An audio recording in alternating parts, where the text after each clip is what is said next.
Muy buenas, hoy el Golfo Pérsico sigue al rojo vivo, Europa habla cada vez más como si tuviera que aprender a caminar sin la mano de Estados Unidos, Rusia intenta vender control mientras Ucrania le obliga a pelear también en el terreno simbólico, China aprovecha el ruido global para tensar su vecindario, y en América del Sur el pulso entre Guyana y Venezuela recuerda que las disputas territoriales no desaparecen, solo esperan su momento.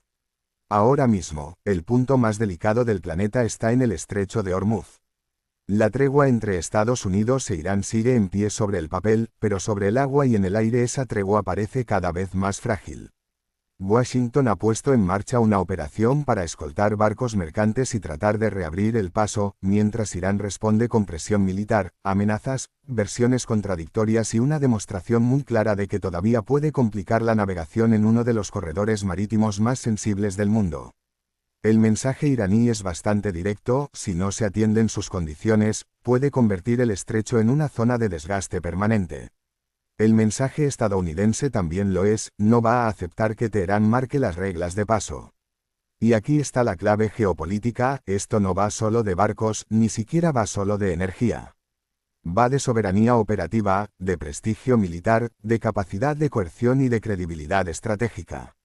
Si Irán logra imponer miedo suficiente como para condicionar el tráfico, demuestra que incluso bajo enorme presión sigue teniendo capacidad de veto regional. Si Estados Unidos consigue forzar la reapertura y proteger convoyes de forma sostenida, refuerza la idea de que todavía puede garantizar el orden marítimo cuando las cosas se ponen feas. El problema es que entre una cosa y la otra hay una zona gris muy peligrosa, porque basta un cálculo mal hecho, un misil fuera de lugar o una escolta que acabe en choque directo, para pasar de tregua inestable a escalada abierta. Además, el conflicto ya está saliendo del carril bilateral. Los Emiratos Árabes Unidos han sufrido ataques y han endurecido el tono. Eso importa muchísimo porque cuando un aliado regional que había intentado navegar con cautela empieza a sentirse directamente bajo fuego, la presión para responder sube de inmediato. Y si además Irán proyecta control no solo sobre el estrecho, sino también sobre accesos alternativos que los vecinos del Golfo habían usado para esquivar el cuello de botella, entonces ya no estamos ante una simple disputa naval, sino ante un intento de asedio estratégico por capas. En otras palabras, Teherán intenta decir que no solo puede cerrar una puerta, sino también estrechar los pasillos laterales. En paralelo, Rusia observa todo esto con una mezcla de oportunidad y riesgo. Oportunidad, porque cada foco de tensión fuera de Europa dispersa atención occidental y le da más margen político. Riesgo, porque la guerra del Golfo también reordena alianzas, y Moscú puede terminar cobrando beneficios tácticos mientras pierde margen estratégico con actores que antes le eran útiles. Ese equilibrio se ve muy bien en la guerra de Ucrania. Vladimir Putin ha anunciado una tregua unilateral con motivo del Día de la Victoria, pero lo ha hecho acompañándola de amenazas de ataques masivos si Kiev altera las celebraciones. Es decir, presenta la tregua no como gesto de paz, sino como herramienta narrativa. Busca aparecer como el actor que marca el calendario, que concede pausas, que administra la intensidad del conflicto. La respuesta ucraniana ha sido inteligente desde el punto de vista político. Volodymyr Zelensky no se ha limitado a rechazar el gesto, sino que ha movido su propia propuesta de tregua y ha intentado descolocar el relato ruso. La pelea, por tanto, ya no es solo por metros de terreno o por drones en el frente, sino por el marco mental desde el que terceros países leen la guerra. Moscú quiere proyectar que sigue teniendo iniciativa. Kiev quiere demostrar que Rusia no ofrece paz, sino teatro estratégico. Y hay otro elemento importante que no conviene perder de vista. Mientras Rusia intenta mantener imagen de potencia resistente, Europa del Este y el centro de Europa siguen endureciendo su postura de seguridad. Austria ha expulsado a diplomáticos rusos por espionaje vinculado a instalaciones que podían servir para interceptar comunicaciones. Puede parecer un episodio menor comparado con una batalla o un bombardeo, pero no lo es. Esto nos recuerda que la confrontación con Rusia ya no se entiende solo en términos de frente militar clásico, sino también como guerra híbrida, infiltración, inteligencia, sabotaje, presión psicológica y aprovechamiento de coberturas diplomáticas. Europa asume cada vez más que el conflicto con Moscú no termina en Ucrania, sino que se extiende a redes, infraestructuras, instituciones y capitales. Y justo ahí enlazamos con la otra gran discusión del día, el futuro del vínculo transatlántico. En Europa se escucha cada vez con más fuerza la idea de que el viejo orden internacional ya no se puede reconstruir esperando a que Washington vuelva a ser el ancla de siempre. El hecho de que haya voces relevantes defendiendo que el nuevo orden debe reconstruirse desde Europa y no desde Estados Unidos muestra algo profundo, no es una frase aislada, es un síntoma. Lo que se está erosionando no es solo la confianza en una administración concreta, sino la suposición de que el paraguas estratégico estadounidense estará siempre disponible, con la misma voluntad, el mismo coste y la misma previsibilidad. Eso cambia muchas cosas. Cambia la conversación sobre defensa, cambia la relación entre autonomía y dependencia, cambia el cálculo en el Báltico, en el Ártico y en el Mar Negro, y cambia también la manera en que otros actores miran al continente. Si Europa duda de la fiabilidad de Estados Unidos, Rusia toma nota. Si Europa acelera su rearme y su coordinación, China también toma nota. Y si los aliados de Washington empiezan a pensar en un plan alternativo, aunque todavía no lo tengan del todo armado, entonces el sistema internacional entra en una fase nueva, más desconectada, más regionalizada y bastante menos previsible. De hecho, la gran paradoja del momento es esta: muchos países medianos quieren más margen, más voz y más capacidad para equilibrar el sistema, pero cuando llega la hora de la verdad siguen dependiendo de potencias mayores para seguridad, inteligencia, logística o disuasión.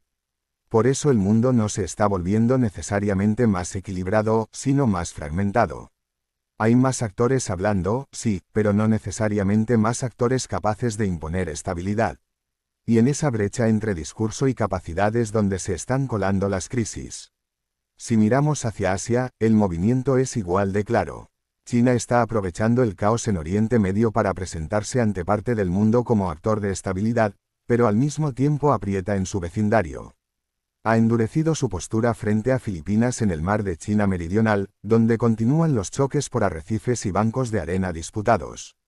Son incidentes pequeños en apariencia, una bandera, una patrullera, una acusación cruzada, pero todos esos gestos van acumulando tensión y normalizando una disputa que cada vez implica más directamente a la red de alianzas de Estados Unidos en la región. Al mismo tiempo, Pekín está ajustando su discurso sobre Taiwán y sobre Japón. La señal de fondo es muy importante.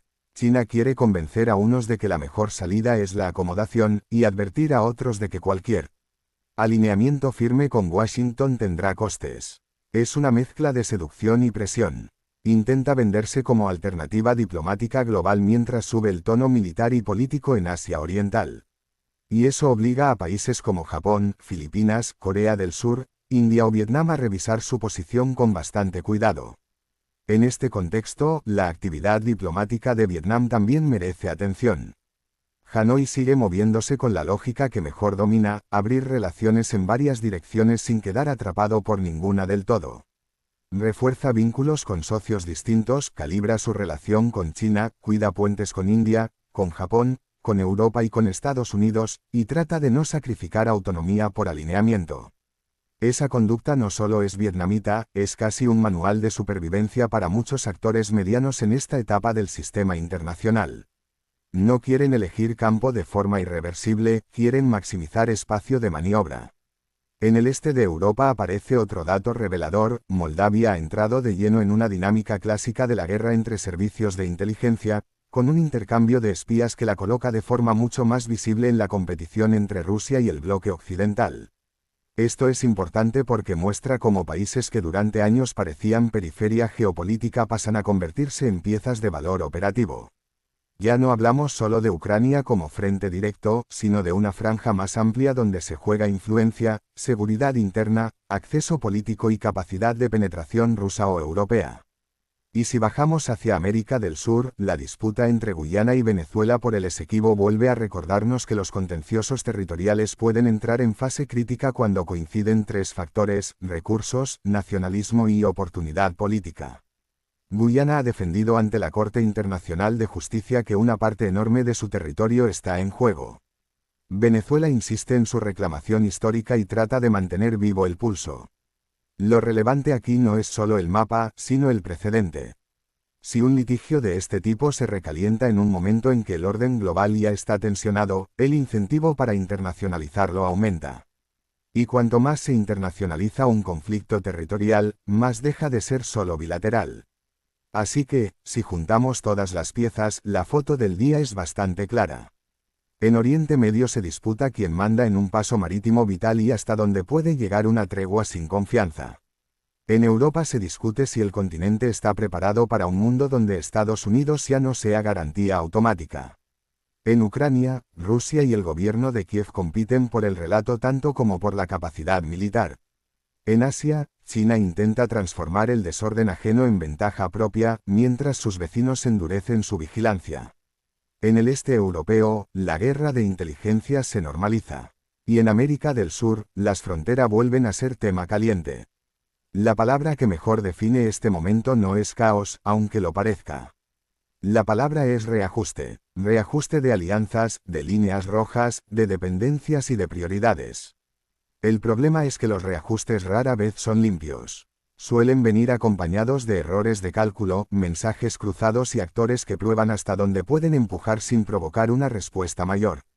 Y justamente por eso la situación actual es tan delicada, porque casi todos los jugadores están tanteando límites al mismo tiempo. Hoy el gran riesgo no es solo una guerra nueva, sino la suma de varias crisis que se contagian entre sí. Si sube la tensión en el Golfo, cambia el cálculo europeo. Si Europa duda de Estados Unidos, cambia el cálculo ruso. Si Washington se dispersa, cambia el cálculo chino. Si las potencias medianas se sienten menos protegidas, aceleran su propio giro estratégico. Y cuando todos recalculan a la vez, el sistema entero se vuelve mucho más nervioso. En resumen, el mundo de hoy no está entrando en un nuevo equilibrio, está atravesando un periodo de prueba. Cada actor importante está midiendo fuerza, voluntad y resistencia del resto. Lo que ocurra en los próximos días en el estrecho de Hormuz, en torno a la tregua entre Rusia y Ucrania, en la relación entre Europa y Estados Unidos, y en la presión china sobre su entorno, nos dirá si este reajuste va hacia una nueva arquitectura más estable o hacia una cadena de crisis cada vez más conectadas. Y esa es la idea que hay que quedarse esta noche. No estamos viendo noticias sueltas, estamos viendo cómo varias placas tectónicas del poder internacional se están rozando al mismo tiempo. De momento no han roto del todo, pero la fricción ya se siente, y mucho.